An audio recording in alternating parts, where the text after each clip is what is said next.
apartheid Israel down! I'm standing here together with my fellow EFF fighters to present a statement from the economic freedom fighters in support of this picket here in front of the United States of America Consulate. It is a long statement, so I'm going to paraphrase it.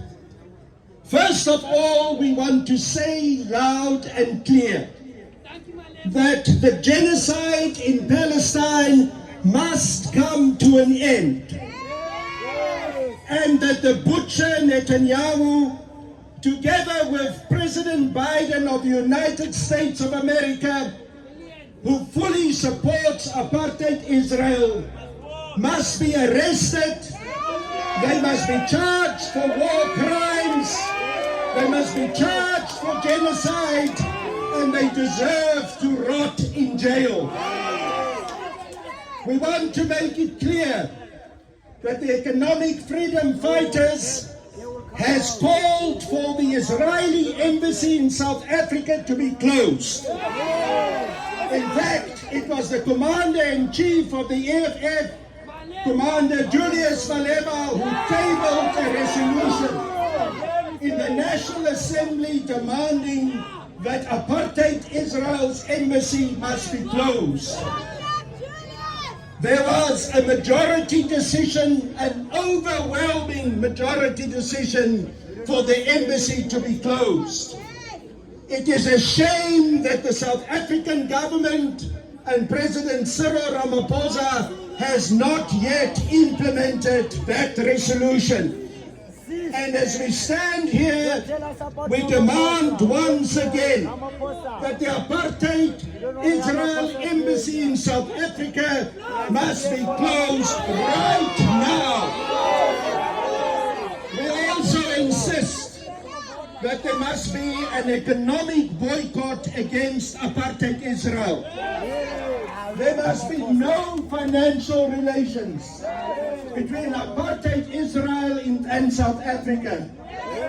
And those shops, those businesses that belong to Zionists that give support to apartheid Israel must be closed. We must identify those Zionists here in South Africa who contribute to apartheid Israel, who send large amounts of money to apartheid Israel. We must name them and shame them, and we must boycott their businesses. We also call on the South African government to establish exactly who are those South Africans who serve in the Israeli Defense Force. Those citizens of South Africa who serve in the Israeli Defense Force are doing so against South African law. It is illegal. They should be charged and they should face the consequences of their illegal conduct. Finally, we want to call on the people of South Africa to fully support the armed struggle of the people of Palestine against apartheid Israel. In terms of international law and the various resolutions of the United Nations, the Palestinian people are entitled to take up arms against genocidal apartheid Israel. And I want to reiterate the call that our Commander-in-Chief, Commander Julius Malema, made last year in October when we had a massive protest outside apartheid Israel's embassy. He said that if we supported the armed struggle against apartheid in South Africa, we must support the armed struggle against apartheid Israel.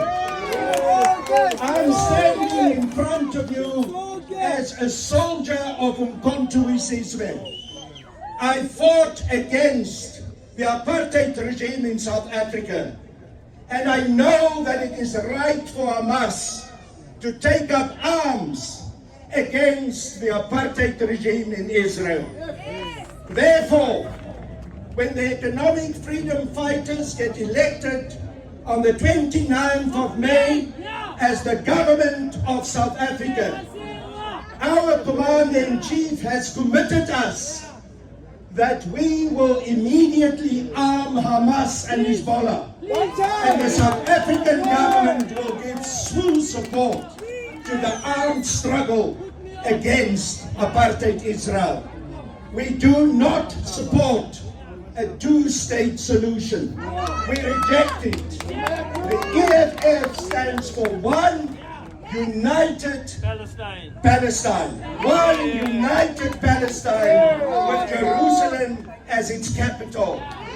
Viva Palestine, viva! Viva Palestine, viva! Down with apartheid Israel, down! Down with apartheid Israel, down! Palestine shall be free from the river to the sea. Palestine shall be free from the river to the sea. Aluta continua. Not being able to continue. So we call for an immediate ceasefire. We call immediately that the ICJ's ruling that Israel is committing genocide against the people of Palestine must be made now a ruling of the United Nations, and that strong action against Israel must be taken. Benjamin Netanyahu and Biden should be arrested. They should be arraigned in front of the International Criminal Court because they are war criminals and they are committing genocide. Well, what did you make of the United Nations Human Rights Council having a resolution saying Israel should be held accountable for these atrocities? Do you think this was a positive move, that the international community is really seeing that what's happening there is untenable? Absolutely, it is a positive move. It is an acknowledgement that Israel is committing genocide. But more is required. Here in South Africa, we must immediately close the Israeli embassy. We must immediately impose full financial and cultural and diplomatic sanctions against apartheid Israel. South Africa must stop having anything to do with Israel. We must give our full support to the people of Palestine. The whole world must now take action to stop the genocide that Israel is committing with the assistance of the United States of America in Gaza. And just before we let you go, sir, Israel is saying it's got a right of self-defense. What do you make of that argument? Israel has got no right to self-defense. Israel has been the aggressor for 73 years. Israel is a colonizer. Those who have got the right to self-defense are the Palestinian people in terms of United Nations resolutions and in terms of international law. The Palestinian people has got the right to wage a war of liberation against the colonial occupier, which is Israel. And we support Hamas and we support the armed struggle. And I want to echo what the Commander-in-Chief of the Economic Freedom Fighters, Commander Julius Malema, had said when we were protesting in front of apartheid Israel's embassy, that after the 29th of May, when the Economic Freedom Fighters will become the government of South Africa, we will support the armed struggle of Hamas and we will arm Hamas and Hezbollah. All right, sir, thank you so much indeed for your time. And of course, that's an anti-apartheid activist.